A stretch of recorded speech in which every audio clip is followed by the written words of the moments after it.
Assalamualaikum warahmatullahi wabarakatuh. Saya Yudi Pramuko, tukang donat dari Parung, Gilbert, tertua di semesta. Alhamdulillah, wassalatu wassalamu ala rasulillah. Kita heran ya, soal Gibran yang didorong-dorong untuk jadi wakil presiden dari Prabowo. Ya, tanpa harus merendahkan Gibran yang sekarang wali kota Solo, sebenarnya pikiran-pikirannya kan kita tidak tahu ya.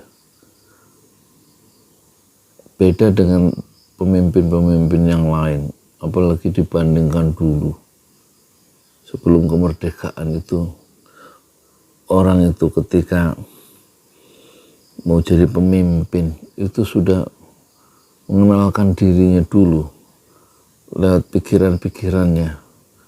Mereka nulis di majalah, nulis di koran tentang Indonesia masa depan ya.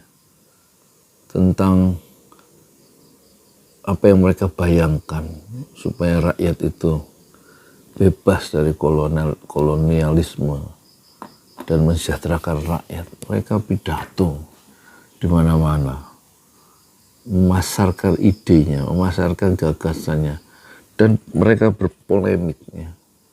Para pendiri bangsa itu perang pena, mempertengkarkan gagasan-gagasan, ide-idenya yang ternyata dibantah, dipertajam, dikritik ya, dirubuhkan oleh pemimpin yang lain, oleh calon pemimpin yang lain saat Indonesia belum merdeka.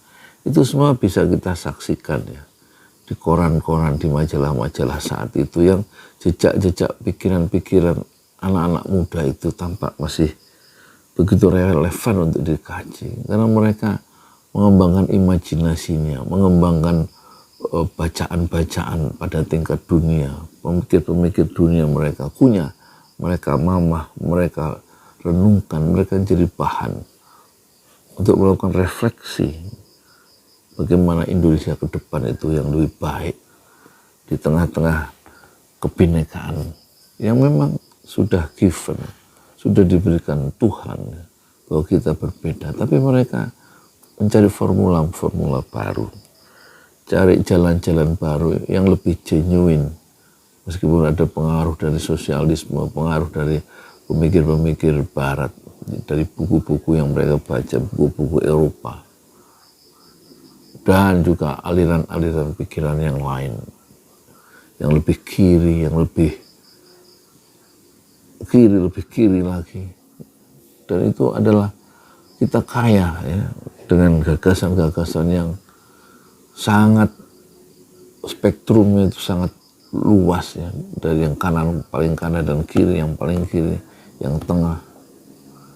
Tapi kita lihat Gibran tidak menampakkan format pemikiran apapun ya, kecuali dari di koran-koran atau di media sosial didorong-dorong untuk menjadi calon wakil presiden. Apa kita nggak rugi punya calon presiden seperti wali kota Solo itu? Ya memang sedang sedang menggarap kesejahteraan di tingkat warga Solo, tapi kan mereka itu tidak mencerminkan keragaman Indonesia gitu.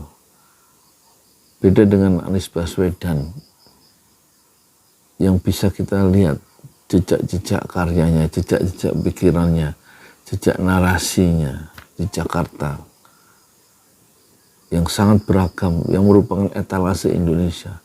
Penduduknya sekitar 7 juta, sementara Solo 300.000. Tingkat pemahaman atau tingkat pemikirannya terhadap Indonesia membandingkan Anies Baswedan dan Raka Bumi Gibran, tentu seperti membandingkan ya langit dan bumi ya. tampaknya pemimpin-pemimpin yang cepat didorong-dorong, dipercepat kematangannya, dan tidak tumbuh secara genuine sebagaimana yang dibayangkan oleh Prabowo tentang Gibran, tentu kita akan mengalami kerugian ya. Kalau betul-betul dia bisa terpilih atau didorong-dorong lagi menjadi pemimpin yang sebenarnya harus lebih sungguh-sungguh memikirkan Indonesia. Dan kita ada pertanyaan tentu, ada misteri, ada apa? Gibran itu didorong-dorong kecuali betul-betul hanya untuk memenuhi hasrat kekuasaan dari Prabowo. Salah satunya itu. Karena dibayangkan Gibran akan didukung oleh pengikut-pengikut Projo, katakanlah begitu, yang akan memilih Gibran jika Gibran dipasangkan dengan Prabowo, dan itu berarti jalan Prabowo untuk menjadi RI 1 itu terbentang luas. Tapi apakah cukup? Bagaimana tiba-tiba jika Prabowo itu berhalangan tetap dan harus muncul sebagai presiden adalah Gibran? Apakah itu tidak menjadi persoalan? Pikirkanlah itu sampai ke sana dan pikirkanlah apa yang dimiliki, apakah isi kepala yang dimiliki oleh Gibran tentang Indonesia kita yang lebih sejahtera. Apakah Anda setuju dengan Gibran memimpin kita bersama?